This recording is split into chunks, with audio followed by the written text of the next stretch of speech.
When I heard that version of the blind man and the elephant, I heard that story before, but I hadn't heard that version. So in the version we read earlier, there's a guide, Dukiram, who leads the blind men into the clearing to find the elephant. And my gut reaction was, why don't they just ask the guide? Duh. Wouldn't it be great if we had a guide who we could simply ask to see if our perceptions corresponded with reality? Someone to check in with from time to time to just say, hey, are we on track? Is there something that we're missing? The guide is actually the one with the true power in this story, as is the case in many of the ancient parables. The guide holds the key to unlocking the truth the men in the story are seeking. He knows what an elephant is, and in fact, he does not speak. The guide's perspective would actually have encompassed all of the perspectives of the blind men as well as solved their argument. Damn him, that silent, omnipotent character, leaving us to simply fend for ourselves and flounder around in our own mess. To a degree, there are people who can serve this role of guide for us in our lives. People who are not locked into our dramas, who are outside of the system enough that they have a clearer view of what might be happening to us and offer insight to our situation or to the patterns that we seem to repeat. But even if the guide in our elephant story would have spoken, that doesn't mean that the men in the story would have paid him any attention. Why would the men have believed him? He was just the hired guide. He was young, likely not as educated. There are cultural and even situational layers that get in the way of even them being able to hear the guide speak at all. The guide in this story was part of the background, the task, hired for a specific purpose, to take the men to experience the elephant for themselves. So what would he know? It would require a completely new paradigm. It would require considering the guide as a colleague, a participant, and not a means to a predetermined end.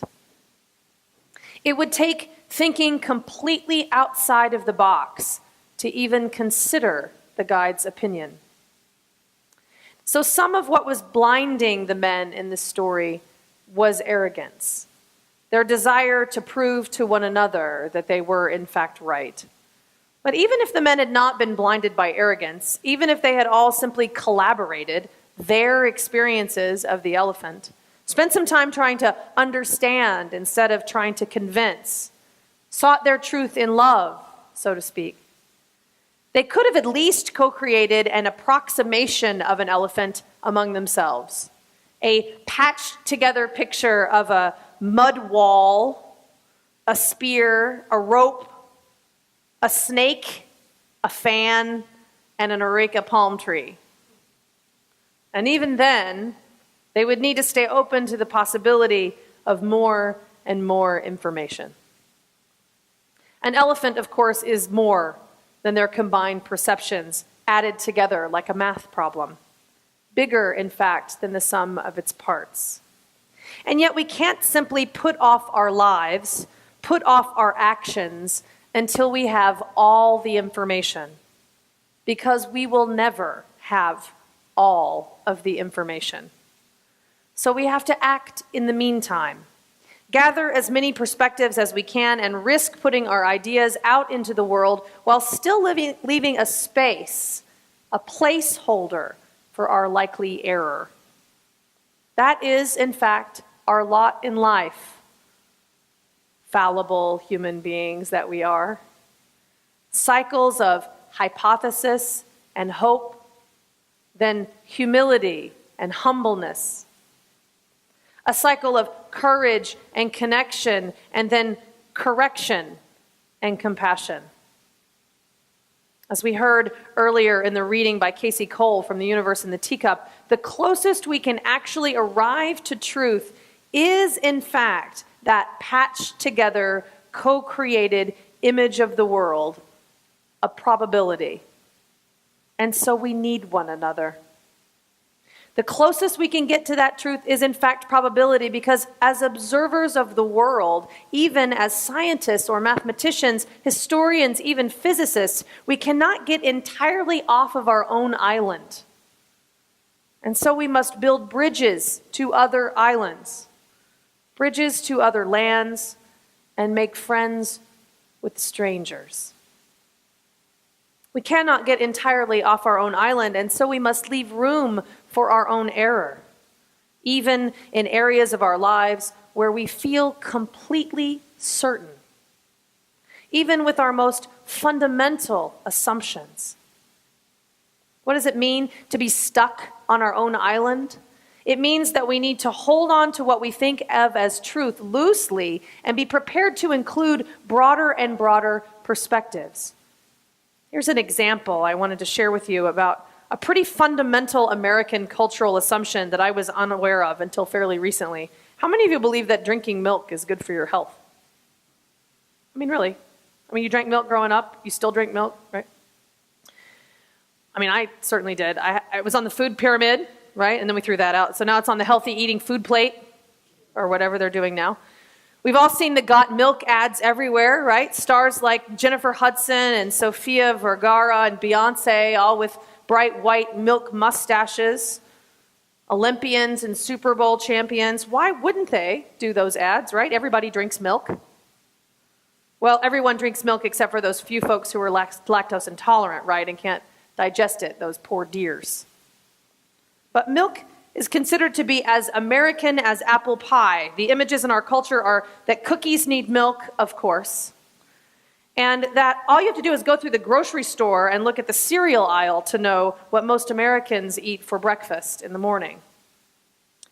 Sofia Vergara from Modern Family has a Got Milk advertisement that shows her standing next to a table with a glass of milk on top, and a caption on the image reads, "Roll Mother. To strengthen my modern family, I follow my mama's example. She always set our table with milk, and I do the same."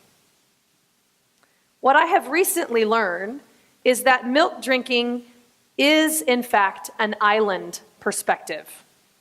What I didn't know is that almost all Native Americans are lactose intolerant. 90% of Asian Americans are lactose intolerant. 75% of all African American, Jewish, Mexican American adults are lactose intolerant. Most of America cannot drink milk. So it turns out that only 35% of the world can tolerate cow's milk, and that group is predominantly Caucasian. So that standard that has permeated our country's school system and government recommendations is based on that 35% of the world's population's influence on policy and production and practice. The intertwining of milk production and government funding is another reason, and that's another sermon. So, milk is good for you. Milk is American. Is indeed a closed system perspective. And milk ads would have you believe that this is in fact not true, and that the right thing to do to be a roll American mother is to give our children milk, when milk drinkers are actually an exception to the rule. It's enough to kind of make you feel guilty. Now, there's a lot of resources being spent to convince the world that one part of the elephant is the elephant. Actually, one of the most important questions we can ask ourselves is in examining when we are stuck in our own system, arguing the part that we are seeing, be it the mud wall or the snake or the fan or the rope, as being the whole. Paying attention to the lenses through which we examine the world, paying attention to when we substitute our own perception of the world for the world itself, can actually help us get closer and closer to the truth. The world is just out there. It is neither right nor wrong, good nor bad. What is true exists in our description of the world as we experience it. And no one has a monopoly on the truth.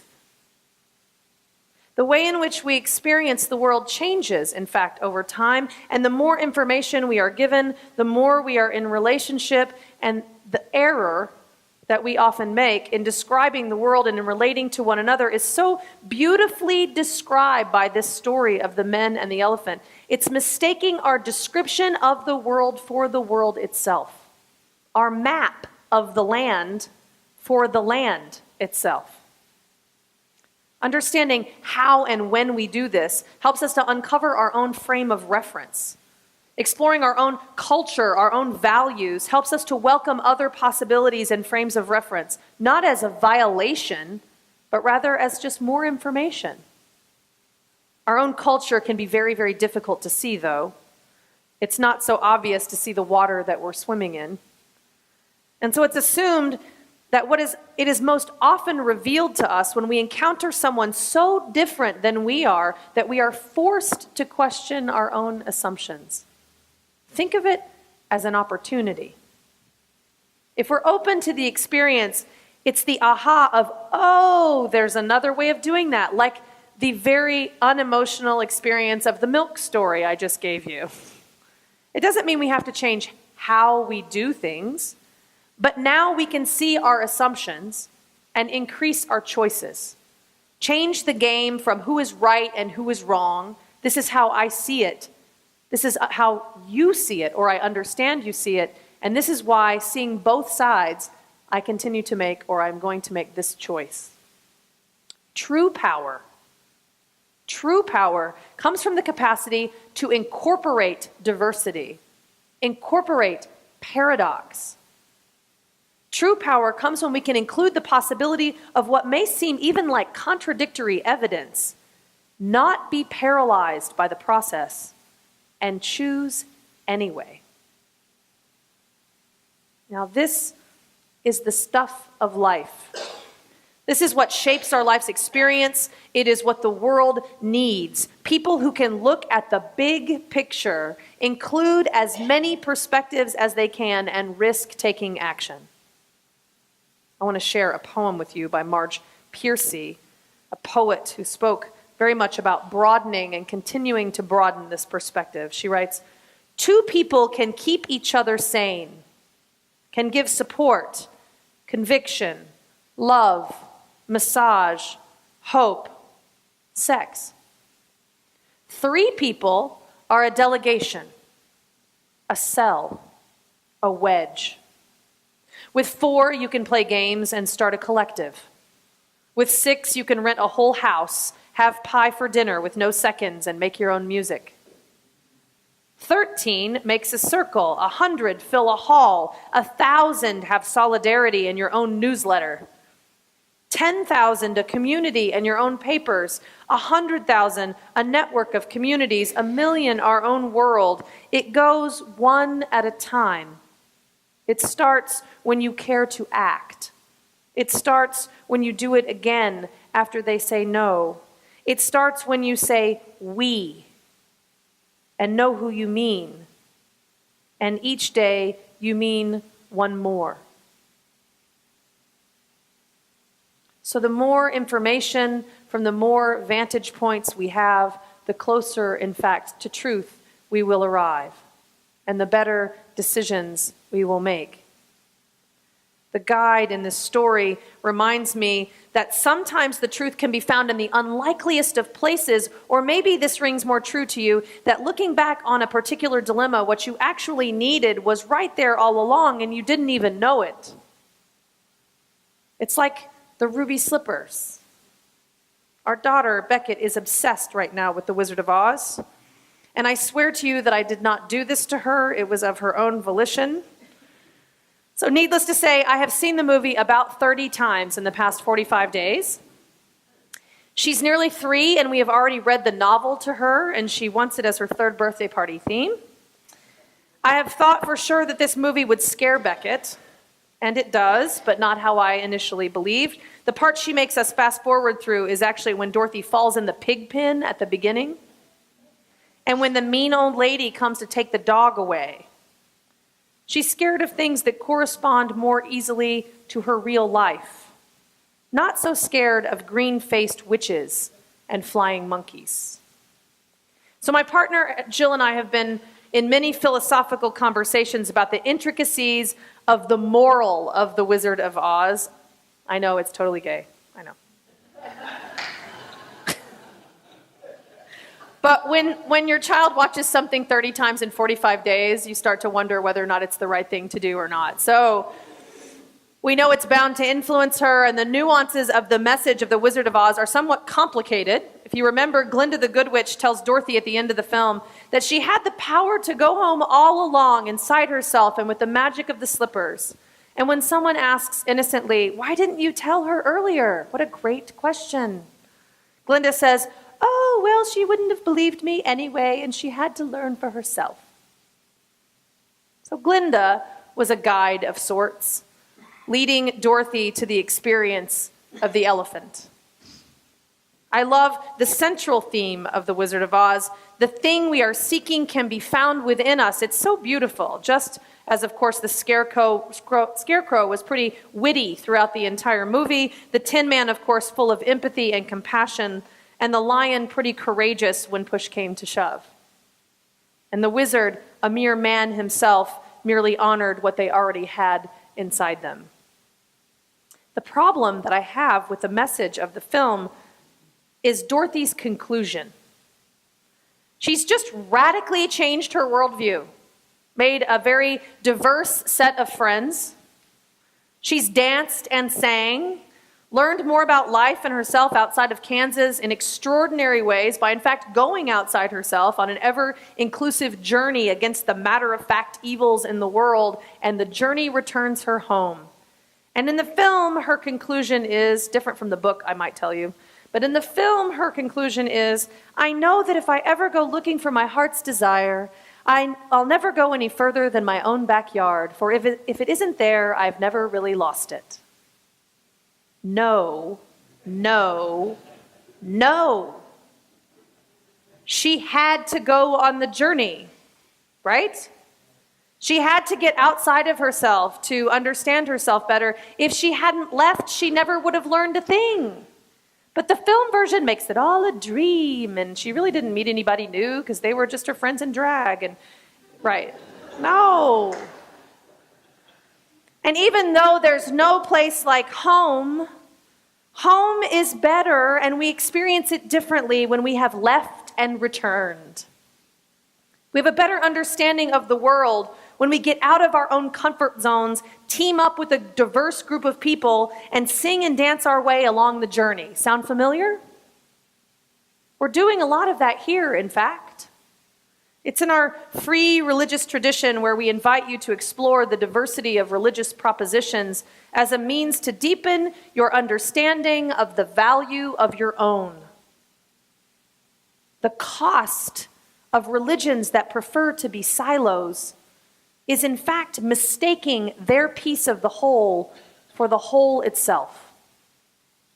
Confusing one description of religious experience as the only factual one.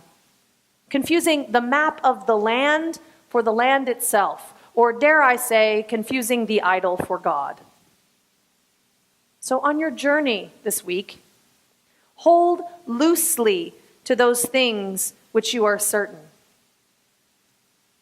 And in your cycles of hypothesis and hope, and then humility and humbleness, or courage and connection, and then correction and compassion, question everything.